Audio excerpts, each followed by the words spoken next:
నమస్కారం ATV news కు స్వాగతం. ఈనాటి ముఖ్యాంశాలు. విశాఖ భాగస్వామ్య సదస్సులో ఏపీకి పెట్టుబడుల వరద. 10,54,000 కోట్ల రూపాయల విలువైన అవగాహన ఒప్పందాలు. పరిశ్రమల రంగంలో అత్యధిక ఒప్పందాలు. ఏపీ ఆర్థికాభివృద్ధి సంస్థ ద్వారా 3,62,662 కోట్ల పెట్టుబడులపై అవగాహన. మొత్తం 22,34,000 మందికి ఉపాధి అవకాశాలు. ఏపీపై విశ్వాసముంచిన పారిశ్రామికవేత్తలకు కృతజ్ఞతలు చెప్పిన చంద్రబాబు. ఏపీలో నౌకాశ్రయ ఆధారిత అభివృద్ధికి కేంద్రం సాయం. సిఐఐ సదస్సులో గడ్కరీ హామీ. 5 ఏళ్లలో 1,00,000 కోట్లు ఇవ్వనున్నట్టు వెల్లడి. మైనార్టీ గురుకులాలకు పోస్టులు మంజూరు చేసిన తెలంగాణ. 4,137 రెగ్యులర్ పోస్టులు భర్తీ చేసేందుకు అనుమతి.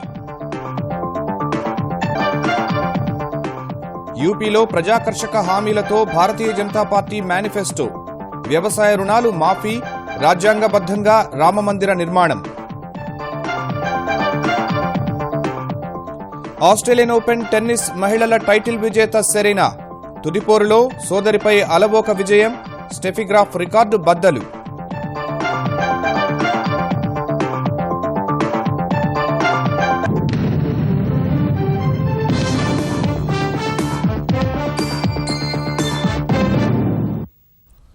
విశాఖలో నిర్వహించిన సిఐఐ పెట్టుబడుల సదస్సు ఆంధ్రప్రదేశ్కు పెట్టుబడుల పంట పండించింది. ప్రభుత్వ అంచనాలను మించి పెట్టుబడుల కోసం అవగాహన ఒప్పందాలు కుదిరాయి. ఈసారి సదస్సులో 10,54,000 కోట్ల 590 కోట్ల రూపాయలకు అవగాహన ఒప్పందాలు జరిగాయి. వివిధ రంగాల్లో పెట్టుబడులకు 665 ఒప్పందాలు ఖరారయ్యాయి.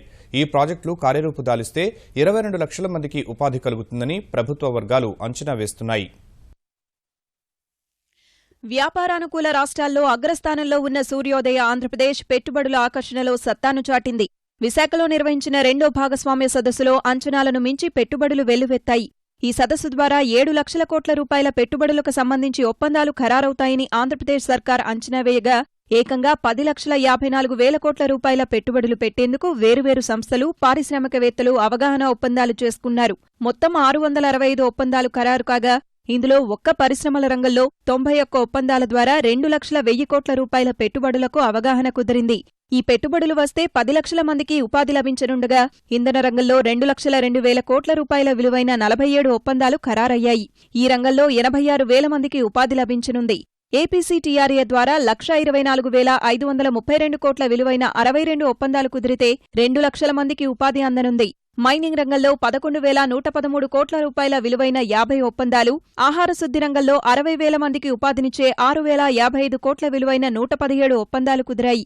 పర్యాటక రంగంలో 50,000 మందికి ఉపాధి లభించే అవకాశాలున్న 7,237 కోట్ల రూపాయల విలువైన 69 ఒప్పందాలు, ఐటీ రంగంలో 47,000 మందికి ఉపాధి కల్పించే 4,813 కోట్ల విలువైన 67 ఒప్పందాలు, ఆంధ్రప్రదేశ్ టౌన్షిప్ వసతుల కల్పనలో 2 లక్షల మందికి ఉపాధినిచ్చే 40,000 కోట్ల రూపాయల విలువైన 14 ఒప్పందాలు కుదిరాయి.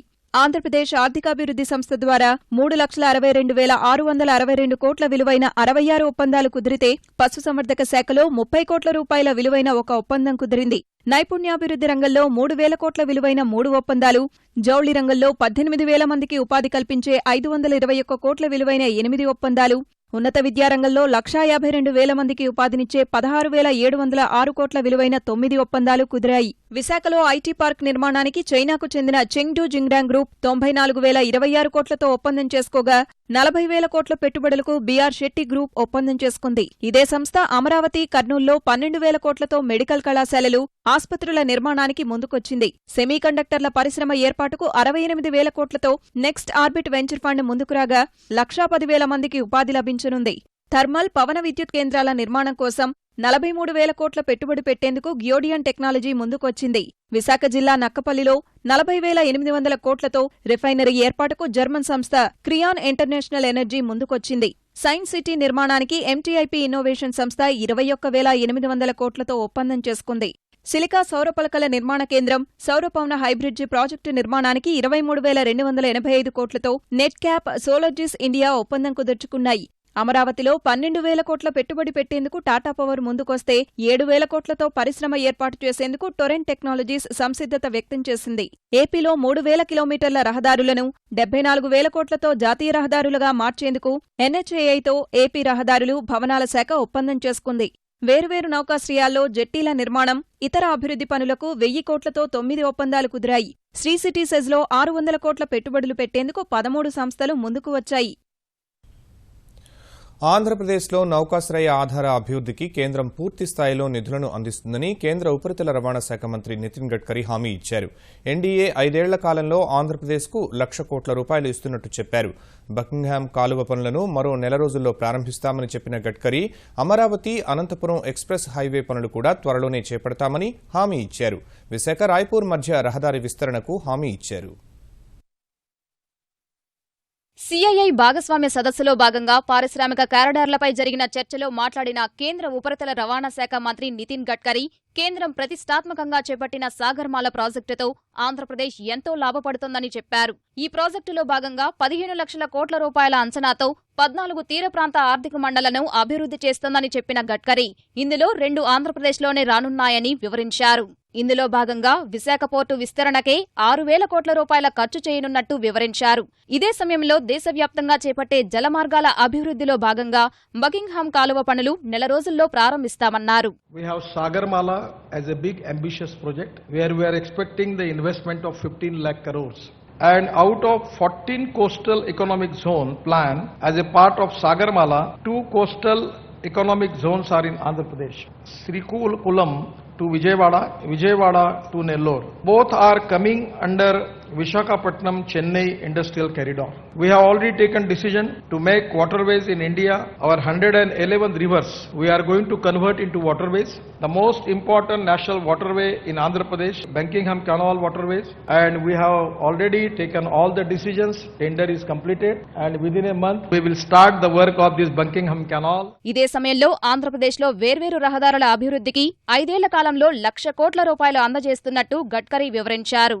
The national highway, the most important thing is related to the express highway with Amravati to Anantapur. The land acquisition process is started. The alignment is fixed by the state government and we will try as early as possible to start this project. Raipur to Vizag, and there is some idea in his mind that project is very important for the development of Andhra Pradesh and at the same time is for Chhattisgarh, Madhya Pradesh, Maharashtra. We will think about it and I am promising him that we will work on it and we will definitely giving priority to connectivity between Raipur and Vizag. This will be a game changer. The project cost will be 5,000 crore but we will do it. కేంద్ర రాష్ట్ర ప్రభుత్వాలు port ఆధారిత పరిశ్రమల అభివృద్ధికి ప్రాధాన్యమివ్వడం మంచి పరిణామమని చెప్పిన ఆంధ్రప్రదేశ్ పోర్టుల అభివృద్ధి సంస్థ చైర్మన్ కృష్ణబాబు ఈ పోర్టులను అంతర్జాతీయ ప్రమాణాలకు అనుగుణంగా చేపడతామని వివరించారు. Every district has to have a port, but at least in a near future we will be having at least one port for 100 kilometers of 976 kilometers of AP. Definitely this gives a logistic advantage. Most modern ports being available within 100 kilometers of each of the port. ముఖ్యమంత్రి విజ్ఞప్తి మేరకు ఆంధ్రప్రదేశ్కు CRA నిధుల కింద 1,000 కోట్లు, 30 బీఆర్ఓలకు 3,500 కోట్ల రూపాయలను మంజూరు చేస్తున్నట్టు గడ్కరీ ప్రకటించారు. విశాఖలో జరిగిన సిఐఐ పెట్టుబడుల సదస్సు స్ఫూర్తితో దావోస్లో జరిగే ప్రపంచ ఆర్థిక వేదిక సదస్సు ఆంధ్రప్రదేశ్లో నిర్వహించడమే లక్ష్యంగా పెట్టుకున్నట్లు ముఖ్యమంత్రి చంద్రబాబు తెలిపారు. వరుసగా 2వ ఏడాది విశాఖలో జరిగిన సదస్సు ద్వారా భారీ పెట్టుబడులు ఆకర్షించినట్లు ఆయన వివరించారు. వేర్వేరు దేశాలకు చెందిన పారిశ్రామికవేత్తలు ఆంధ్రప్రదేశ్పై భరోసా ఉంచి పెట్టుబడులు పెట్టేందుకు ముందుకు రావడంపై హర్షం వ్యక్తం చేసిన చంద్రబాబు సాంకేతికతను కూడా విరివిగా వినియోగించుకోగలిగామని సదస్సు ముగిసిన తరువాత చెప్పారు. ఈరోజు మొత్తం 665 ఎంఓయూలు చేశాం. ఈ 665 ఎంఓయూలు మీరు చూస్తే 10,54,590 కోట్ల రూపాయలు ఉద్యోగాలు. ఇవన్నీ వాళ్ళు ఇచ్చిన లెక్క ప్రకారం అన్ని వస్తే 22,34,096 మందికి ఉద్యోగాలు వస్తాయి.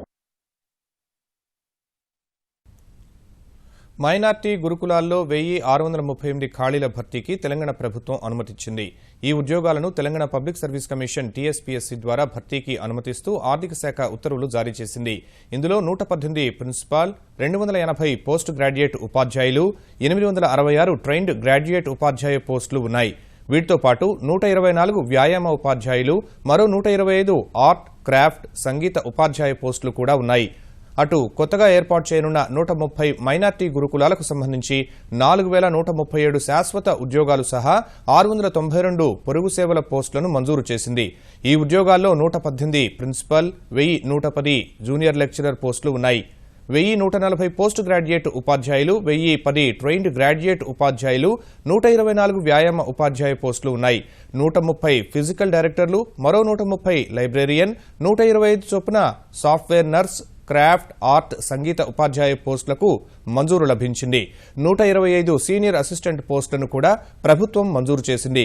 పొరుగు సేవల విధానంలో 200 ఐటీ ఇన్స్ట్రక్టర్లు, 48 డేటా ఎంట్రీ ఆపరేటర్లు, 118 ఆఫీస్ సబార్డినేట్లు, 325 ల్యాబ్ అటెండర్ పోస్టులు ఉన్నాయి.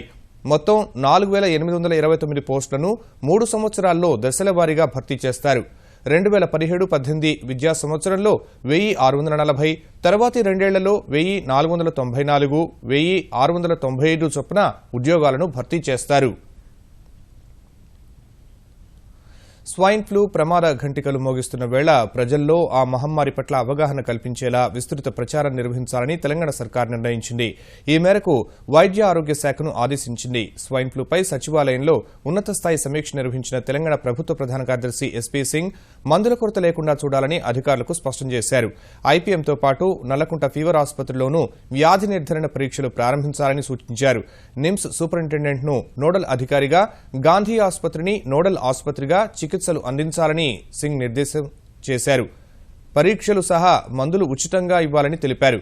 ఈ నెలలో ఇప్పటి వరకు 99 మందికి స్వైన్ ఫ్లూ సోకినట్లు సీఎస్కు తెలిపిన అధికారులు హైదరాబాద్ సహా జిల్లా ఆసుపత్రుల్లో అప్రమత్తంగా ఉన్నట్లు వివరించారు. 2 దశాబ్దాల తర్వాత ఉత్తరప్రదేశ్లో అధికారాన్ని కైవసం చేసుకోవాలనే పట్టుదలతో ఉన్న భారతీయ జనతా పార్టీ అనేక ప్రజాకర్షక పథకాలతో పార్టీ మేనిఫెస్టోను విడుదల చేసింది. ప్రజా సంక్షేమం కోసం ప్రతిజ్ఞ పేరుతో విడుదల చేసిన ఈ ప్రణాళికలో చట్టానికి లోబడి అయోధ్యలో రామమందిర నిర్మాణానికి చర్యలు తీసుకుంటామని హామీ ఇచ్చింది. ఇదే సమయంలో ట్రిపుల్ తలాక్ విధానంపై ప్రజాభిప్రాయాన్ని సేకరించి దేశ అత్యున్నత న్యాయస్థానానికి సమర్పిస్తామని తెలిపింది. రాష్ట్రంలో రైతు రుణాలన్నింటినీ మాఫీ చేస్తామని ప్రకటించిన భారతీయ జనతా పార్టీ ఇళ్లకు 24 గంటలు కరెంట్ ఇస్తామని, డిగ్రీ వరకు ఉచిత విద్య అందిస్తామని హామీ ఇచ్చింది. ఉత్తరప్రదేశ్ శాసనసభ ఎన్నికల కోసం భారతీయ జనతా పార్టీ భారీ తాయిలాలతో ఎన్నికల ప్రణాళిక విడుదల చేసింది. లక్నవూలో నిర్వహించిన కార్యక్రమంలో ఆ పార్టీ అధ్యక్షుడు అమిత్ షా విడుదల చేసిన మేనిఫెస్టోలో రాజ్యాంగబద్దంగా అయోధ్యలో రామమందిర నిర్మాణానికి చర్యలు తీసుకుంటామని తెలిపింది. వివాదాస్పద ట్రిపుల్ తలాక్ పద్ధతిపై ముస్లిం మహిళల అభిప్రాయాలను సేకరించి సుప్రీంకోర్టు ముందు ఉంచనున్నట్లు తెలిపింది. మత ఘర్షణల వల్ల తలెత్తే వలసల నిరోధానికి జిల్లా స్థాయిలో ప్రత్యేక బృందాలు ఏర్పాటు చేస్తామని పేర్కొంది. ఈ వలసలకు కలెక్టర్లను బాధ్యులను చేస్తామని వెల్లడించింది. యూపీలో అన్ని యంత్ర కబేలాలను మూసేస్తామని, డయల్ 100 సేవలను మెరుగుపర్చి బాధితులకు 15 నిమిషాల్లో పోలీసుల సాయం అందే విధంగా చర్యలు తీసుకుంటామని హామీ ఇచ్చింది. ఇదే సమయంలో 12వ తరగతి వరకు ఉచిత విద్యను అందిస్తామని, 50% పైగా మార్కులు వస్తే డిగ్రీలో ఫీజులను మాఫీ చేయనున్నట్లు తెలిపింది.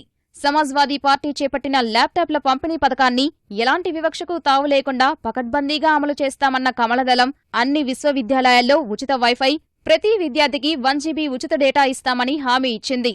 విద్యార్థినులకు పోకిరీల బాధ తప్పించడానికి ప్రత్యేక పోలీస్ బృందాలు ఏర్పాటు చేస్తామని పేర్కొంది.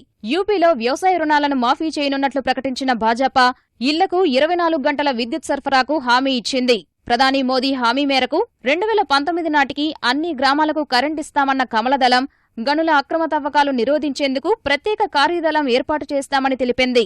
ఉద్యోగ నియామకాల్లో అవినీతిని రూపుమాపేందుకు 3-4 తరగతి పోస్టుల భర్తీకి మౌఖిక పరీక్షలు రద్దు చేయనున్నట్లు ప్రకటించింది. 1000 కోట్లతో అంకురనిధిని ఏర్పాటు చేస్తామని, 90% ఉద్యోగాలు యూపీ యువతకు వచ్చేటట్లు చూస్తామని వెల్లడించింది. వచ్చే 5 ఏళ్లలో ప్రతి ఇంట్లో మరుగుదొడ్లు, గ్యాస్ కనెక్షన్ ఇస్తామని, ప్రతి నగరంలో గ్యాస్ పైప్లైన్లు ఏర్పాటు చేస్తామని హామీ ఇచ్చిన కమలదళం దారిద్ర్యరేఖకు దిగువన ఉన్న వారికి 2 లక్షల బీమా సదుపాయం కల్పిస్తామని తెలిపింది. గ్రామాలకు మినీ బస్ల సౌకర్యం కల్పించనున్నట్లు వెల్లడించింది. పేద కుటుంబాల్లో ఆడపిల్ల పుడితే 5,000 రూపాయలు అందించనున్నట్లు తెలిపింది. వితంతు పింఛన్లకు వయోపరిమితిని పరిగణలోకి తీసుకోబోమని పేర్కొంది. ప్రత్యేక హోదాను మించి ఆంధ్రప్రదేశ్కు న్యాయం చేస్తామని కేంద్ర మంత్రి వెంకయ్యనాయుడు పునరుద్ఘాటించారు. హైదరాబాద్లోని భాజపా కార్యాలయంలో మీడియాతో ఇష్టాగోష్ఠిగా మాట్లాడిన ఆయన తాము ప్రజల్లో ఉంటే కొంతమంది పనిలేక ట్విట్టర్లో అనవసర వ్యాఖ్యలు చేస్తున్నారని జనసేన అధినేత పవన్ కళ్యాణ్ను ఉద్దేశించి పరోక్షంగా విమర్శించారు. ఆంధ్రప్రదేశ్కు పెద్ద ఎత్తున పెట్టుబడులు వస్తున్నాయని, ప్రత్యేక హోదా ఉంటేనే పెట్టుబడి పెడతామని ఏ ఒక్క కంపెనీ అడగలేదని ఆయన గుర్తు చేశారు. అన్నిటికన్నా సులభమైన పని అంటే నినాదాలు ఇవ్వడం అని చెప్పండి. కానీ పని చేయాలంటే ఇప్పుడు మన ప్రభుత్వంలో ఉన్నాం, కష్టపడాలి, పని చేయాలి. నేను చూస్తున్నాను కొంతమంది ఇప్పుడు ఆంధ్రప్రదేశ్కి అన్యాయం జరిగిపోయింది గట్టిగట్టిగా మాట్లాడుతున్నారు. ఈ మాట్లాడుతున్న వాళ్ళందరూ అప్పుడు ఎక్కడ ఉన్నారా అంటే తెలంగాణ రాష్ట్రం ఏర్పడినప్పుడు తెలంగాణకు అనుకూలంగా ఆంధ్ర ప్రాంతానికి కూడా న్యాయం జరగాలని వాదించినట్టు యొక్క పార్టీ, పార్లమెంట్ లో స్వరం వినిపించిన party Bharatiya Janata party. We should feel proud of it. ఈ నెల 31వ తేదీని తెలంగాణలో ప్రమాదరహిత దినంగా పాటిస్తున్నామని, ఇందుకు వాహనదారులు ప్రజలంతా సహకరించాలని ప్రభుత్వ ప్రధాన కార్యదర్శి ఎస్పీ సింగ్ విజ్ఞప్తి చేశారు. ఆ రోజు ఒక్క ప్రమాదం జరగకుండా ప్రతి ఒక్కరూ జాగ్రత్తలు పాటించాలని ఆయన కోరారు. దేశవ్యాప్తంగా ప్రతి సంవత్సరం 1,50,000 మంది రోడ్డు ప్రమాదాల్లో మరణిస్తున్నారని, తెలంగాణలో ఆ సంఖ్య 7,000కు పైనే ఉందని సీఎస్ ఆందోళన వ్యక్తం చేశారు. రోడ్డు ప్రమాదాల వల్ల రాష్ట్రంలో రోజుకు 20 మంది చనిపోతున్నారని ఆవేదన వ్యక్తం చేసిన ఎస్పీ సింగ్ ఇలా ప్రమాదాల్లో చనిపోతున్న వారిలో 50% మంది 18 నుంచి 35 సంవత్సరాల వయసున్న వారేనని వెల్లడించారు. అతివేగాన్ని నిరోధించాలన్న ఆయన రహదారి భద్రతా ప్రమాణాలు పాటించి తెలంగాణను ప్రమాదరహిత రాష్ట్రంగా మార్చాలని ప్రజలను కోరారు. అతివేగం ఎంతో భవిష్యత్తు ఉన్న 2 యువకుల ప్రాణాలు తీసింది. సికింద్రాబాద్ తాడ్బంద్ చౌరస్తా వద్ద జరిగిన ఘోర ప్రమాదంలో 2 ఇంజనీరింగ్ విద్యార్థులు ప్రాణాలు కోల్పోయారు. మరొకరు తీవ్ర గాయాలతో గాంధీ ఆసుపత్రిలో చికిత్స పొందుతున్నారు. సికింద్రాబాద్లోని నారాయణ కళాశాలలో చదువుతున్న 3 విద్యార్థులు ఒకే బైక్పై బోయిన్పల్లి నుండి సికింద్రాబాద్ వెళుతూ ఉండగా తాడ్బంద్ చౌరస్తా వద్ద డివైడర్ను ఢీకొని రహదారికి అటువైపు ఎగిరిపడ్డారు. ఇదే సమయానికి ఆ దారిలో వస్తున్న యువకులపై నుంచి వెళ్లడంతో అనిరుద్, విశ్వ అనే విద్యార్థులు అక్కడికక్కడే మృతి చెందారు. ఈ ఘటనలో గాయపడిన అఖిల్ అనే యువకుడిని గాంధీ ఆసుపత్రికి తరలించారు. పెండింగ్ సమస్యలు పరిష్కరించాలనే డిమాండ్తో హైదరాబాద్లోని గాంధీ ఆసుపత్రి పొరుగు సేవల నర్సులు చేస్తున్న ఆందోళన ఉద్రిక్తతకు దారితీసింది. 4 రోజులుగా ఆందోళన చేస్తున్నా ఎవరూ పట్టించుకోవడం లేదని, విధులు బహిష్కరించిన నర్సులు ఆసుపత్రి భవనం పైకెక్కి దూకుతామని హెచ్చరించారు. ఆసుపత్రి ఎదుట బైఠాయించి ప్రభుత్వానికి వ్యతిరేకంగా నినాదాలు చేశారు. 10 ఏళ్లుగా తమ సేవలు వినియోగించుకుంటున్న ప్రభుత్వం తమ డిమాండ్లను ఏమాత్రం పట్టించుకోవడం లేదని ఆరోపించారు. తమ సమస్యల పరిష్కారంపై గతంలో పలుమార్లు వైద్య ఆరోగ్య శాఖ మంత్రి లక్ష్మారెడ్డి హామీ ఇచ్చినా ఇప్పటి వరకు నెరవేర్చలేదని ఆవేదన వ్యక్తం చేశారు. అటు ఆందోళన చేస్తున్న నర్సులతో తెలంగాణ వైద్య విద్య సంచాలకురాలు రమణి చర్చలు జరిపారు. వారి సమస్యలను ప్రభుత్వం దృష్టికి తీసుకెళ్తామని హామీ ఇచ్చారు. నర్సింగ్ లో చేస్తుంటే కూడా మాకు ప్రతిరోజు గడవడానికి కష్టంగా ఉంది. కనీసం మాకు సమాన పనికి సమాన వేతనం ఇవ్వాలి, రెగ్యులరైజేషన్ చేయాలని కేసీఆర్ సార్ని కోరుతున్నాము. జీవో 14 బట్టి వాళ్ళకి ఆల్రెడీ శాలరీస్ పెంచాము. Salaries basic on par with regular sisters కావాలంటున్నారు. ఇంకొక డిమాండ్ వాళ్ళు ఏంటంటే టీఎస్పీఎస్సీ ద్వారా స్టాఫ్ నర్సెస్ని రిక్రూట్ చేద్దాం అనుకుంటున్నాము. దాంట్లో వాళ్ళకి వెయిటేజ్ అడుగుతున్నారు. పోలియో చుక్కల పంపిణీకి తెలంగాణలో అన్ని ఏర్పాట్లు పూర్తయ్యాయని తెలంగాణ వైద్య ఆరోగ్య శాఖ మంత్రి డాక్టర్ లక్ష్మారెడ్డి చెప్పారు. 5 ఏళ్లలోపు చిన్నారులందరికీ తల్లిదండ్రులు పోలియో చుక్కలు వేయించాలని కోరారు. హైదరాబాద్ మదీనాగూడలో వెల్లవ్ సిటీ పాఠశాల 15వ బ్రాంచ్ను ప్రారంభించిన ఆయన తమ ప్రభుత్వం విద్య, వైద్య రంగాలకు అధిక ప్రాధాన్యతను ఇస్తోందని తెలిపారు. ప్రైవేట్ ఆసుపత్రులు ప్రతి చిన్నదానికి శస్త్రచికిత్సలు చేస్తున్నారని, ఈ వైఖరిని మార్చేందుకు త్వరలోనే ఓ విధానం తీసుకొస్తామని లక్ష్మారెడ్డి తెలిపారు. హైదరాబాద్కు నలుమూలల దవాఖానాల నిర్మాణాలు చేపడతామని మంత్రి వెల్లడించారు. అమెరికా నుంచి ఉగ్రవాదులను ఏరిపారేస్తామని ఎన్నికల్లో హామీ ఇచ్చిన ఆ దేశ అధ్యక్షుడు డొనాల్డ్ ట్రంప్ ఆ దిశగా చర్యలను ఆరంభించారు. ఉగ్రవాదులు అమెరికాలోకి చొరబడకుండా తగిన జాగ్రత్తలు తీసుకుంటున్నారు. ఈ దిశలో ముస్లింలు ఎక్కువగా నివసిస్తున్న దేశాల నుంచి ఎవరైనా అమెరికాలో ప్రవేశిస్తే వారిని నిశితంగా పరీక్షించేందుకు అనుమతినిచ్చే అధికారిక ఆదేశంపై ట్రంప్ సంతకం చేశారు. 2001 సెప్టెంబర్ 11న వరల్డ్ ట్రేడ్ సెంటర్పై దాడి తర్వాత అనేక మంది విదేశీయులు ఉగ్రవాద సంబంధిత నేరాలు చేసి అమెరికాలో శిక్ష అనుభవిస్తుండగా వారంతా పర్యాటక వీసా, విద్యార్థి, ఉద్యోగ వీసాలు సహా శరణార్థుల రూపంలో అమెరికాకు వచ్చారని తేలింది. ఈ పరిణామాలను దృష్టిలో పెట్టుకుని అమెరికాలో ఇస్లామిక్ తీవ్రవాదానికి అవకాశం ఇవ్వబోమని, ఇందుకు చర్యలు తీసుకుంటామని హామీ ఇచ్చిన ట్రంప్ ఇప్పుడు చర్యలు చేపట్టారు. అయితే ట్రంప్ తెచ్చిన ఆదేశంపై దక్షిణాసియాకు చెందిన పలువురు అభ్యంతరం వ్యక్తం చేశారు.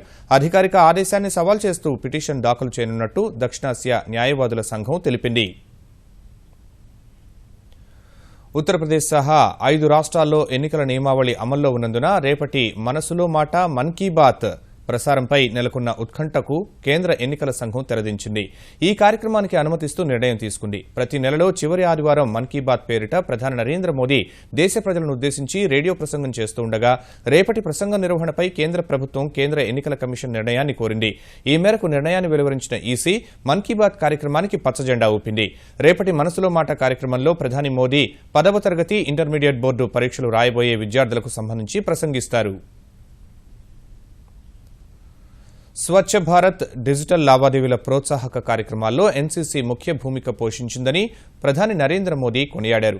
ఢిల్లీలోని కంటోన్మెంట్లో ఎన్సీసీ వార్షిక ర్యాలీలో పాల్గొన్న మోదీ తమ కుటుంబాల్లోనూ సమాజంలోనూ మార్పు కోసం ఎన్సీసీ విద్యార్థులు ఉత్ప్రేరకాల్లా పనిచేస్తున్నారని అభిప్రాయపడ్డారు. एनसीसी ने उसके कैडेट्स ने स्वच्छता के अभियान को अपना बना लिया. देश में जहां भी जाने का अवसर मिला एनसीसी के द्वारा योजना पूर्वक स्वच्छता के अभियान को चलाया गया है. इन दिनों लोग डिजिटल करेंसी की ओर कैसे जाएं उसका एक अभियान चल रहा है. एनसीसी के कैडेट्स ने उसको आगे बढ़ाया है. बदलते हुए युग में बदलती हुई व्यवस्थाओं को और जब टेक्नोलॉजी ड्रिवन सोसाइटी है तब भारत विश्व में कहीं पीछे नहीं रह सकता है. ప్రపంచ టెన్నిస్ చరిత్రలో మరో కొత్త రికార్డు నమోదైంది. అమెరికా టెన్నిస్ దిగ్గజం సెరెనా విలియమ్స్ ఈ ఏడాది ఆస్ట్రేలియన్ ఓపెన్ టెన్నిస్ టైటిల్ గెలవడం ద్వారా 23 గ్రాండ్ స్లామ్ టైటిళ్లతో నూతన రికార్డు సృష్టించింది. ఈ టైటిల్ కోసం తన సోదరి వీనస్ విలియమ్స్తో తలపడిన సెరెనా విలియమ్స్ 6-4, 6-4 తేడాతో వరుస సెట్లలో గెలిచి 23వ గ్రాండ్ స్లామ్ సాధించింది. ఇప్పటివరకు 22 గ్రాండ్ స్లామ్ టైటిళ్లతో అత్యధిక టైటిళ్ల రికార్డు నమోదు చేసిన స్టెఫీ గ్రాఫ్ రికార్డును చెరిపేసింది. ఓపెన్ సెకండ్లో కొత్త చరిత్ర లిఖించింది. మరోవైపు రేపు జరిగే పురుషుల ఫైనల్స్ లో దిగ్గజ ఆటగాళ్లు రోజర్ ఫెదరర్, రఫెల్ నాదల్ తలపడనున్నారు.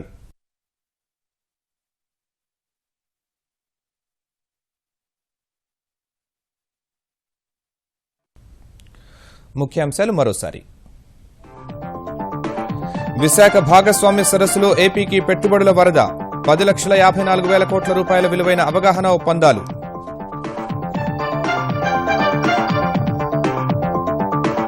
పరిశ్రమల రంగంలో అత్యధిక ఒప్పందాలు. ఏపీ ఆర్థిక అభివృద్ధి సంస్థ ద్వారా 3,62,662 కోట్ల పెట్టుబడులపై అవగాహన. మొత్తం 22,34,000 మందికి ఉపాధి అవకాశాలు. ఏపీపై విశ్వాసముంచిన పారిశ్రామికవేత్తలకు కృతజ్ఞతలు చెప్పిన చంద్రబాబు. ఏపీలో నౌకాశ్రయ ఆధారిత అభివృద్ధికి కేంద్రం సాయం. సిఐఐ సదస్సులో గడ్కరీ హామీ. 5 ఏళ్లలో 1,00,000 కోట్లు ఇవ్వనున్నట్టు వెల్లడి. మైనార్టీ గురుకులాలకు పోస్టులు మంజూరు చేసిన తెలంగాణ. 4,137 రెగ్యులర్ పోస్టులు భర్తీ చేసేందుకు అనుమతి. యూపీలో ప్రజాకర్షక హామీలతో భారతీయ జనతా పార్టీ మేనిఫెస్టో. వ్యవసాయ రుణాలు మాఫీ. రాజ్యాంగబద్ధంగా రామమందిర నిర్మాణం.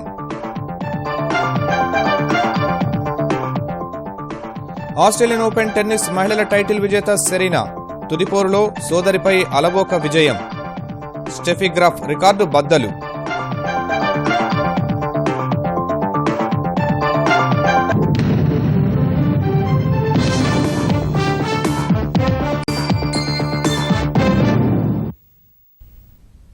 ఈటీవీ న్యూస్ సమాప్తం. నమస్కారం.